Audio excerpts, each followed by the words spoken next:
अस्सलामुअलैकुम दोस्तों, कैसे हैं आप सब। उम्मीद है अल्लाह ताला के रहम करम से ठीक ठाक होंगे, खुश होंगे, आबाद होंगे।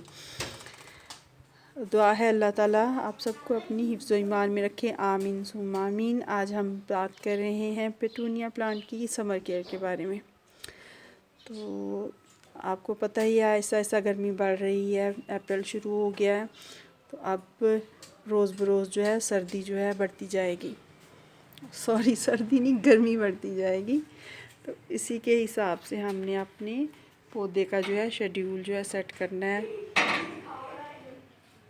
वाटरिंग का और फर्टिलाइज़र का, धूप की सबसे पहले बात कर लें तो धूप जो है अब हमने इसकी कम कर देनी है। सर्दियों में तो ये सारा दिन धूप में रहे तो कोई फ़र्क नहीं पड़ता, लेकिन अब जो है हमने कोशिश करनी है कि मैक्सिमम जो है इसे 2 घंटे की धूप जो प्रोवाइड करें। और जो गर्मियाँ जो हैं बढ़ती जाएंगी, हमने जो है इसकी सनलाइट जो है उसकी रिक्वायरमेंट जो है कम करती जानी है। एंड पे अगर आप सुबह की 1 घंटे की धूप भी कर देते हैं, उसमें भी जो मैक्सिमम जो है 1 घंटे की धूप में भी ये बहुत अच्छी तरह से चलेगा।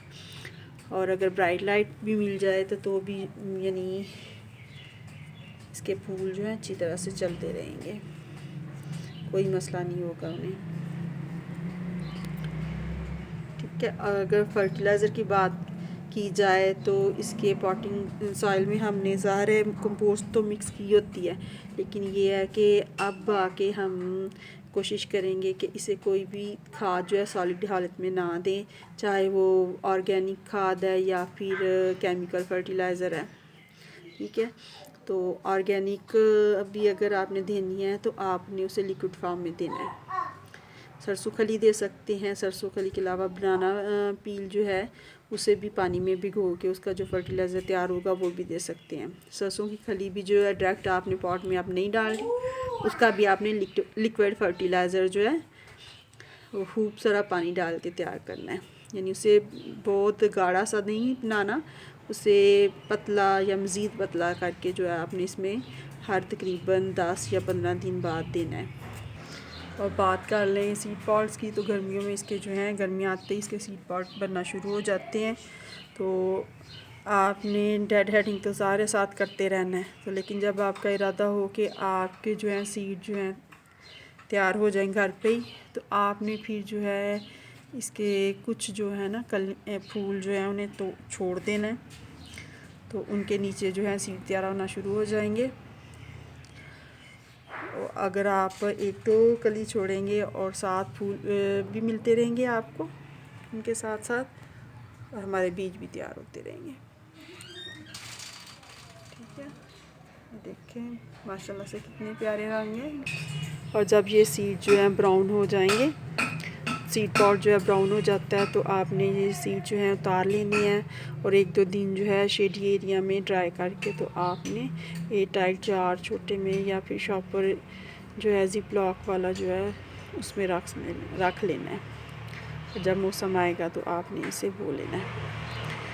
और जो सीड जो है यानी तैयार हो जाएगा तो वो हमारा जो है यानी वैसे तो ये हाइब्रिड होता है पेटूनिया, लेकिन जो हम घर पे जो सीड तैयार करेंगे अब, तो वो देसी वैरायटी हो जाएगी। और देसी वैरायटी का फ़ायदा ये होगा कि एक तो हमारा प्लांट जो है ज़्यादा हार्डी हो जाएगा, वो गर्मी जो है अच्छी तरह से बर्दाश्त कर सकेगा। और तो फिर उसकी जो है धूप में भी अगर वो पड़ा रहेगा तो उससे जो है कोई ख़ास फ़र्क नहीं पड़ेगा। ठीक है, कि मेरे पास वाइट पेटूनिया था देसी जो था तैयार हुआ, तो उस तकरीबन वो सारी गर्मियाँ धूप में ही रहा था और फूल देता रहा था। और दूसरे आपने कोशिश करनी है कि जब पानी दें, वैसे तो सर्दियों में भी हम ख्याल रखते हैं कि इसके पत्तियों और फूलों पे जो है पानी ना पड़े। अब आपने खास ख्याल रखना है कि इसकी पत्तियों और फूलों पे जो है पानी ना पड़े, उससे फंगस आने का खतरा होता है। ठीक है, तो बारिशों से भी बचा के रखना है। पहले से बारिशें बहुत बढ़ चुकी हैं, अब तकरीबन हफ्ते में 1 बार बारिश तो हो ही जाती है। तो आपने कोशिश करनी है कि अपना जो प्लांट है ना साइड पे रख दें, क्योंकि बाज़ बार ये होता है कि बारिश से जो है नीचे से प्लांट में ना बर्निंग आनी शुरू हो जाती है। और दूसरे ये है कि आपने अगर कोई भी फर्टिलाइज़र से देना है, चाहे वो केमिकल फर्टिलाइज़र है चाहे ऑर्गेनिक फर्टिलाइज़र है, तो आपने शाम के टाइम जो है इसका वो तैयार करके देना है। और केमिकल फर्टिलाइज़र अगर बात करें तो उसे सॉलिड फॉर्म की बजाय आपने पानी में मिक्स करके देना है। पानी में ये है कि 1 लीटर पानी में आधा चम्मच जो है आप NPK, अगर वो नहीं है आपके पास तो आप DAP जो है वो भी मिक्स करके जो है ना पानी में, तो प्लांट के ऊपर शावर कर सकते हैं, इसके पौधे में डाल सकते हैं। ठीक है, तो इससे समर में भी हमारे फूल जो हैं बहुत अच्छी तरह से चलते रहेंगे, बहुत खूबसूरत लगेंगे। इसके साथ ही मुझे दीजिए इजाज़त, दुआओं में याद रखिएगा और प्लीज़ मेरे चैनल को सब्सक्राइब कीजिए, दोस्तों के साथ शेयर कीजिए और मेरी वीडियोस को लाइक कीजिए। अल्लाह हाफिज़।